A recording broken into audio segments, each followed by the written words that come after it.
welcome to the Inkandescent Show on GTV broadcast on FOX5 PLUS, Washington, D.C. I'm Hope Katz Gibbs, founder of Inkandescent PR and Publishing Company and proud host of the show. This month, we're shining a light on 4 of our incandescent authors, and I am thrilled to introduce you today to award-winning noir author Christopher Chambers.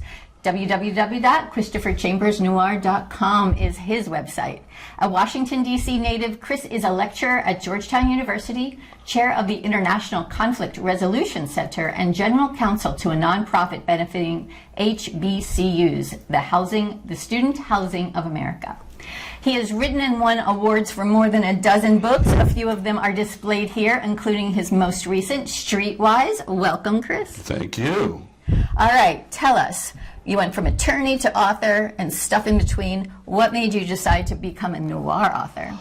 Well, I mean, it all started around 2000, and you know, every attorney wants to be a writer. You know, so, there's a joke on every drive in a lawyer's office. There's a book or a poem or a screenplay.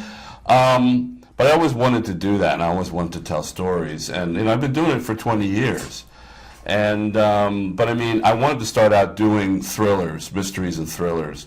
That's where I thought my skills lay, and I was lucky enough to know a bunch of people who were doing it. And when I say a bunch of people, I'm talking about Jeffrey Deaver and George Pelecanos, who's my mentor here in D.C., David Simon, who wrote The Wire and produced The Wire. I mean, people like that. So I was lucky enough to have access to people like that. So when you have access to people like that, you might as well use it. Totally, yeah. Awesome. Well, you how does being an attorney inform your novels? Because they're super gritty. Dickie Cornish is a PI, private investigator, and he's like, he grew homeless to PI. He's a drug addict, homeless, drunk. Yeah. Oh, I mean, they're not based on me. But I think being a lawyer, of any stripe, what it actually does, it helps with the craft because you don't take it personally when people edit you. When you're a lawyer, you're used to people going over your work. A lot of people who get MFAs and are poets and stuff, they don't want people touching their stuff. It's like their baby. I don't mind that at all. But you do get access to a lot of weird stories. And just being here in the city, in D.C., George Pelecanos was the one who broke that open. Up until the 1970s, the Washington, D.C. crime fiction book was a huge, Robert Ludlum hardcover that thick about, a germ, trying to wipe out the White House. And George really took it to the way you see it in New Orleans and L.A. and New York, where the cities are characters. In the middle of the city, the gritty, grimy city, and that's where the stories are. Beautiful. Fascinating, right? Thank you. Yeah, Yes, I love very. how you get into it. You also write for the Marvel series. How did that come to pass? Well, I mean, just being in these circles, I got tapped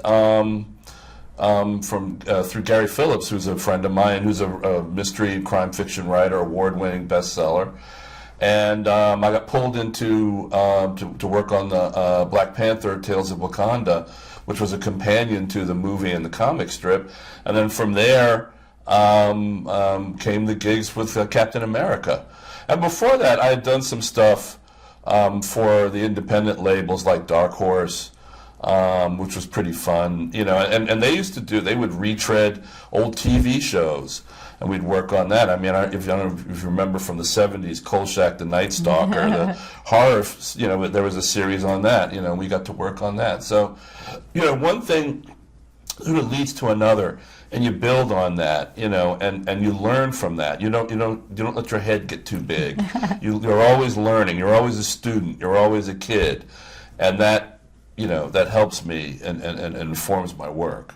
You're also the president of the Mystery Writers of America for the Yes, for the DMV. Yeah, yes, which is so cool. It is very cool. I mean, because we've got all kinds of people: Laura Lippman, George Pelecanos, Jeffrey Deaver, all these people who are just famous people, and we like to think of ourselves as the home turf, because the person who invented our genre, Edgar Allan Poe, is right here in the DMV, not L.A., not New York, not Chicago, right here. So we look at ourselves as the home base. I love that. That's so great. All right, so we have one more minute. You have a new book coming out in 2027. Tell us about this. Well, it's kind of it's not really a sequel. It's more of a follow-up to the 3 noir DC. And noir, means hard-boiled.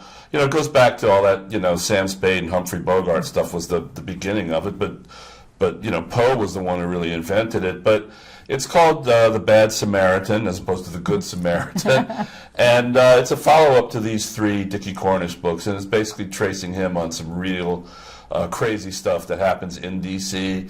It goes offshore finally to the Bahamas and then comes back to D.C. So it's going to be great. I think people are going to love it. Yeah, well, your stuff is so engaging and gritty. And you always say that thriller and mystery writers are good people writing about bad terrible topics. things. Yes, we're wonderful people writing about terrible things. I love that. I love that. Well, ChristopherChambersNoir.com is your website. I'm proud to be the host and the maintenance person for Inkandescent PR, where we manage and we produce your show. Thanks. So check us out. You can see it all on ChrisChambersNoir.com. I'm Hope Katz Gibbs, proud producer of all of these shows on Inkandescent Radio and Inkandescent TV.